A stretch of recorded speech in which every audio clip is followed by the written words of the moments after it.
At the end of our Life After VMware series, we started to get comments and suggestions that we should regularly release videos on the state of the virtualization landscape, since it's changing so rapidly that it's hard for a lot of people to keep up. So we'll be doing these videos every few months to check in and see what's changed and evolved in the virtualization space, and hopefully keep everyone else up to date as well. Let's get to it. Hey there, HomeLabbers, self-hosters, IT pros, and engineers. Rich here. Let's get down to business on what's happening lately in terms of features, changes, updates, and other news in the infrastructure virtualization space. I will endeavor to provide you with useful information in these videos for your favorite hypervisors like XCP-ng, Proxmox, Hyper-V, Nutanix, and yes, even VMware by Broadcom. If I miss anything or you have any other opinions, thoughts, etc., toss them in the comments below and share that knowledge with others, since we're all in this together. Let's kick this video off with XCP-ng. May has been a relatively quiet month in terms of news out of Vates and XCP-ng. However, April was pretty busy with XCP-ng announcing the availability of the first SMAPI v3 driver in preview, specifically designed for ZFS-based storage repositories. This driver, included in XCP-ng 8.3, allows users to create and manage ZFS storage repositories with greater flexibility and efficiency. April also saw a security update for XCP-ng 8.2 that fixed host crashes, corrected logic to prevent unauthorized memory access by attackers, and mitigated native branch history injection, which is an evolution of the Spectre vulnerability. If you haven't patched yet, get on it. One thing to note, the SMAPI v3 driver is only available in the beta of XCP-ng 8.3 and not XCP-ng 8.2 LTS. Now let's dig into Proxmox. Proxmox has released version 8.2 of its virtual environment, featuring an import wizard for migrating VMware ESXi guests, automated bare metal installations, and a backup fleecing feature to improve VM performance during backups. This update also includes a modernized firewall using NF tables, device pass-through via GUI, advanced backup settings, and support for custom Acme-enabled certificate authorities. The release enhances ease of use and performance, making it simpler to manage virtual environments. And anything that makes that GUI better is worth it in my book. Go get it installed. And in other huge news, Veeam announced they will officially support Proxmox VE.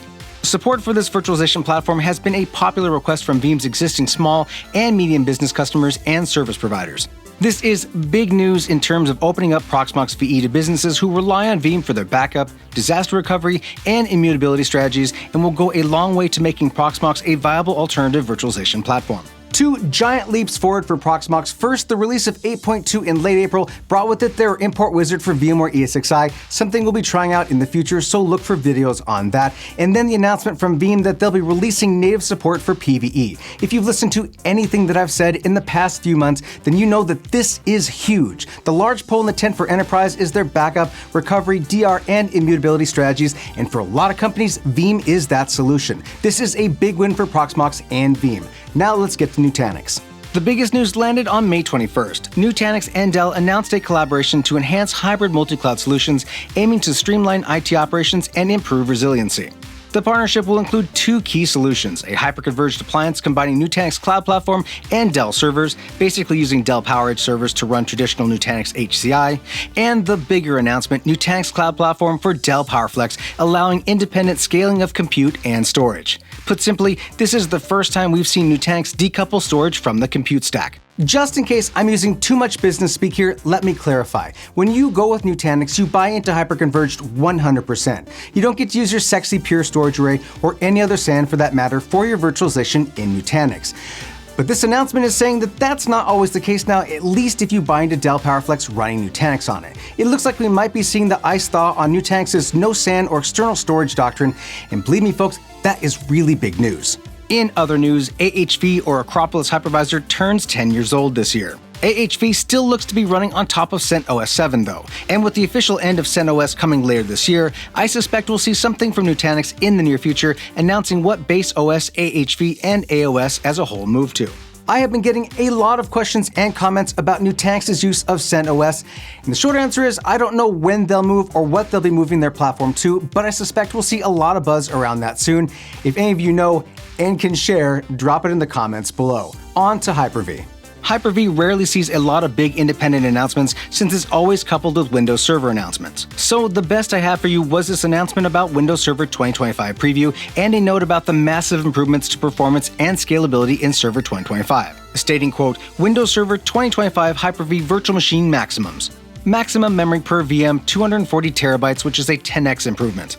Maximum virtual processors per VM, 248 VPs, which is an 8.5x improvement. And all of this requires Generation 2 VMs. Microsoft is on a mission to bridge the gap between on-premise virtualization and hybrid cloud deployments, and Hyper-V is playing a pivotal role in that. Server 2025 obviously isn't out yet, but it's good to see that Microsoft's continuing to develop and improve Hyper-V.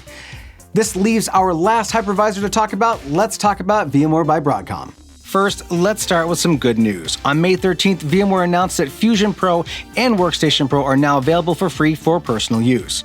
Both software can be used free for personal use, but commercial use still falls under their subscription contract. Fusion Pro is desktop virtualization for Mac OS, both Intel and ARM CPUs, and Workstation Pro is for x86 Windows environments. While it is always nice to get something for free, this freebie has felt a bit like a consolation prize for the loss of the ESXi hypervisor, which many of us have been using for over a decade in our home labs. Whether this fills the hole left by the loss of ESXi or not will remain to be seen. Typically, trading a dedicated Type 1 hypervisor for a Type 2 software package brings poor performance and user experience, but having a good free desktop hypervisor is always a good thing. In more negative news, Computershare, a large financial products and services company in Australia, announced that it's pulling VMware out of their organization to the tune of 24,000 VMs. The significant licensing cost increase has forced the company to reconsider its virtualization strategy, moving away from VMware to more cost-effective alternatives, which, at least from the article, looks to be Nutanix AHV. We've been hearing from Broadcom from the beginning that their strategy has been to focus on big enterprises, and news like this doesn't reflect well on the realities of Broadcom's strategy. At a minimum, this looks like a bit of egg on the face of Broadcom and Hock-Tan, but big news like this also calls into question if Broadcom's indifference to its customers' complaints is netting higher attrition than expected. Two more things worth mentioning this round. On May 5th, Broadcom shut down the VMware Customer Connect website. Now, all support for VMware customers, including accessing your entitlements like keys, downloads, and so on, has to be done via the Broadcom support portal. Hopefully, you created your account ahead of the cutover. Also, Broadcom has moved VMware's knowledge base, which was fully public-facing, to within the Broadcom support portal. This is just my personal take here, but the Broadcom support portal is a nightmare to find things that are VMware related. For example, when you do get logged in, you'll be dropped into the mainframe software section, which has nothing to do with VMware and is confusing. Broadcom knows what I'm licensed for. They should put me in that area when I log in. To get to the VMware downloads, one has to head over to the VMware Cloud Foundation section, which again is also confusing since I'm not a VCF customer. It's a pretty terrible user experience, but then again, so is dealing with VMware by Broadcom. And that, friends, will do it for this video. As always, if you liked it, throw us a sub and a like. And if you have a beef with anything I've said here, let me know in the comments below. Special thank you to our YouTube members who help keep the lights on, and we thank you for it. If you'd like to help support the channel, consider becoming a member or buy some of our awesome swag. It all helps us keep making these videos. And now that you've finished watching this video, how about checking out this playlist over here of other great videos we've done in the past? If you're looking for your next great home lab idea, we can help.